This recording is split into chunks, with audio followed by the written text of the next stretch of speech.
outra prova terrível, quando ele foi para o Egito. Aí já foi uma questão de fraqueza moral. Abraão, culpado, cheio de egoísmo, engano, mentira, colocou a esposa em situação difícil. O que ele disse para Sara? Você é uma mulher bonita e nós vamos entrar no Egito. E pode ser que quando você chegar no Egito, os homens lá, o rei pagão, ele vai me matar. Ele vai me matar e vai ficar com você. Você não fala que você é minha mulher, não. Você mente. Aí então Abraão escondeu atrás de Sara, vamos dizer assim, das saias de Sara.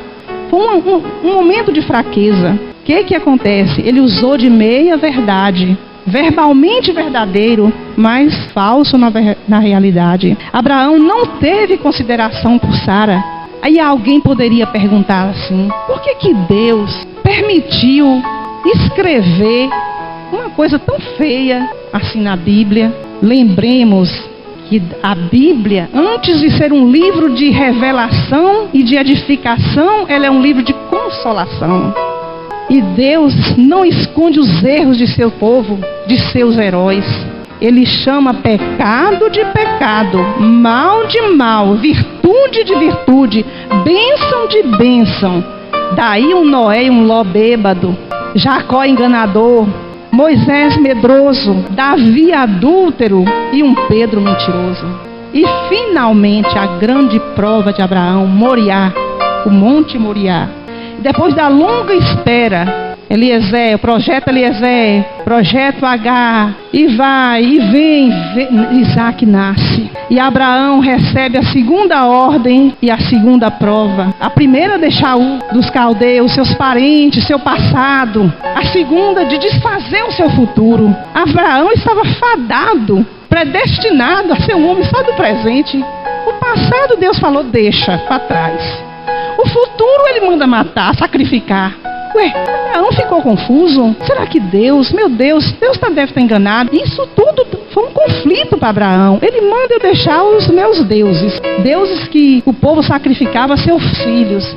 E agora manda eu sacrificar o meu filho, que ele diz que é o primogênito, que é a semente, que vai ser como a areia do mar, as estrelas do céu. Que negócio é esse? O passado para trás, o presente sacrificado, mais um teste de fé. E aí dá para imaginar, irmão, esse pai arrumando essa viagem, 120 quilômetros até Moriá. Chamou seu filho Isaac, prepara tudo, as correias de amarrar o cordeiro, o incenso, a faca, o fogo. E dá até para imaginar Abraão, Isaac até alegre, que naquele tempo adorar no monte fazia parte do prazer do povo.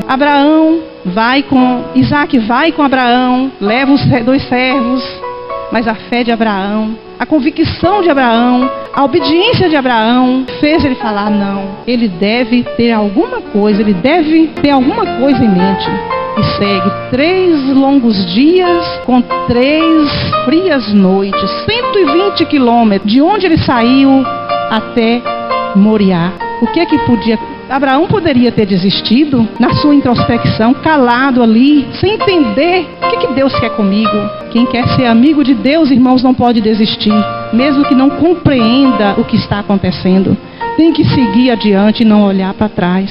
Finalmente chega a Moriá e acontece tudo aquilo que nós sabemos. E no momento que Abraão ia sacrificar, nesse conflito, nessa luta interior, nesse drama que eu acredito que foi, Deus interveio. Por isso que o monte é chamado Monte da Provisão, Monte da Visão, Monte da Revelação, porque ali Deus da providência, o Deus que não desampara, ainda que você não esteja compreendendo o motivo da sua situação, mas Ele é o Deus da providência, é o Deus que não desampara, é o Jeová Jireh. Finalmente, Abraão não entendera a ordem divina, mas obedeceu e cumpriu tudo. É o que se requer para ser amigo de Deus. Obediência. O obedecer melhor do que o sacrificar, e o atender melhor do que a gordura dos carneiros. O Senhor Deus providenciou todas as coisas, e ser amigo de Deus, confiar em Deus, é preciso ter fé. É preciso ter fé. Adorar A fé traz certeza, traz confiança, traz segurança e a esperança. Como diz lá no livro de Hebreus, sem fé é impossível agradar a Deus. Por que Deus levou Abraão para o Moriá? Por quê? Por quê? Por quê? Porque a fé de Abraão precisava ser refinada. Por isso que Deus exigiu tudo isso de Abraão. E alguns teólogos judeus, eles comparam o Moriá ao Calvário. Existem pessoas, às vezes, que anos e anos de crente, dizem que são crentes, lisam os bancos da igreja, estão sempre aos pés de Gamaliel, que é um pastor, um doutor da lei, e as escamas continuam nos olhos, não conhecem a Deus, fazem tudo direitinho. Então, ser eleito de Deus, ser amigo de Deus, não é ficar dentro de uma redoma de cristal. Deus diz: venha, venha a mim, eu vou te dar paz e vida eterna. Ser chamado por Deus não coloca o crente em posição privilegiada, expõe o cristão a grandes provações, como Estevão, Paulo, Pedro e tantos outros. Todos, aquele que quiser viver piedosamente, esse sofrerá. Não promete nada, apenas paz e vida eterna. O resto é só sensacionalismo. Mas o único amigo é Jesus Cristo. Pode alguém amar o outro como Jesus amou? Sem interesse. Ele apenas pede: creia em mim, é só isso que eu quero. Creia em mim. A principal exigência de Deus para que alguém venha se tornar seu amigo é que recebamos Jesus Cristo, que Ele é o mediador da nova aliança. É o nosso Senhor, é o nosso Salvador, foi o único que derramou o sangue. Essa é a única exigência, porque Ele é o único amigo verdadeiro, o que não decepciona.